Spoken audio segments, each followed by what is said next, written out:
Assalamualaikum warahmatullahi wabarakatuh. Alhamdulillah, ngaji psikologi agama bisa dilanjutkan kembali di channel ini.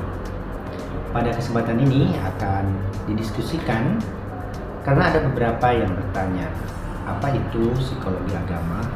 Mengapa kok ada kajian tentang psikologi agama? Apakah agama ada jiwanya?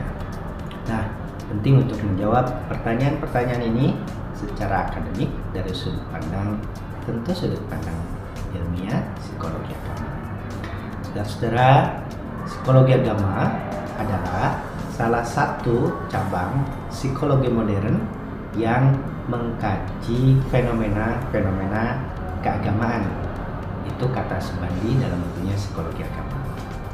Oleh karena itu, psikologi agama adalah salah satu cabang dari ilmu psikologi modern yang secara khusus mengkaji fenomena-fenomena keagamaan menggunakan teori atau sudut pandang psikologi.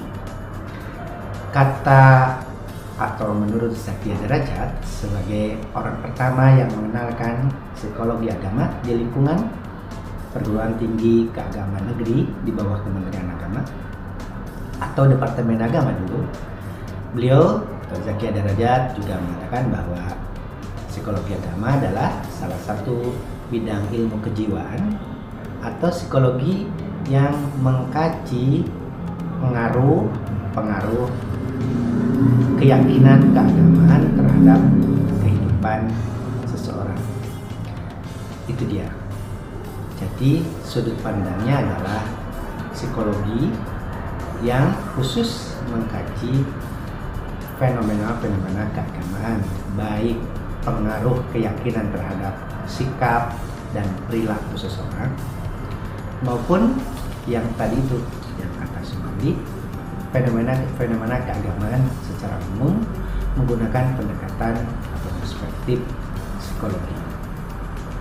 Mengapa kajian psikologi agama penting? Di antaranya adalah karena banyak sekali fenomena-fenomena kehidupan manusia, baik secara personal maupun secara sosial, yang tidak bisa dilepaskan atau hanya dapat dipahami dengan baik kecuali dengan menggunakan pendekatan keagamaan atau psikologi keagamaan. Sebagai contoh, pertama, ada orang yang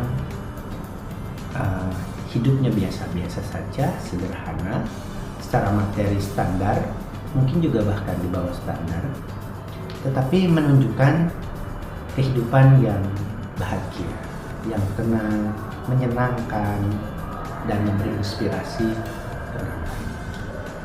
Yang kedua, contoh sebaliknya, ada orang atau sosok yang secara materi cukup berlebihan, keluarganya sempurna, rumah mewah, karir melejit, mobil juga mewah, tetapi kehidupannya penuh dengan persoalan psikologis, penuh dengan kecemasan, tidak tenang, kurang yakin untuk melihat masa depan. Ini dua contoh yang berlawanan ini hanya bisa dijelaskan dengan pendekatan keagamaan. Ternyata misalnya yang contoh pertama tadi sederhana, tapi dia hidup bahagia, tenang. Ternyata ini adalah orang-orang yang sangat religius. Dia mempraktikkan keagamaannya secara konsisten dan karena dia dekat dengan Tuhan, Maha Pemberi kebahagiaan, Maha Pemilik hidup. Dan contoh yang kedua, setelah diteliti ternyata keluarga ini atau sosok ini walaupun segala sesuatunya sudah cukup, tetapi ternyata orang ini atau sekelompok orang ini atau keluarga ini adalah orang-orang yang tidak religius, tidak menjalankan keyakinan keagamaannya dalam kehidupannya secara konsisten, sehingga atau bahkan tidak beragama, sehingga dia tidak punya pandangan ke depan, tidak punya harapan kepada Tuhan, tidak punya bimbingan, perasaan dibimbing, tidak punya perasaan diperhatikan, tidak punya perasaan diberi, tidak punya perasaan diistimewakan oleh Tuhan. Karena itu psikologi agama penting, karena ilmu ini sebagai salah satu bidang psikologi modern mengkaji hal-hal atau fenomena-fenomena yang hanya bisa dijelaskan dengan pendekatan keagamaan. Semoga ada manfaatnya apa itu psikologi agama dan mengapa psikologi agama ini penting. Assalamualaikum warahmatullahi wabarakatuh.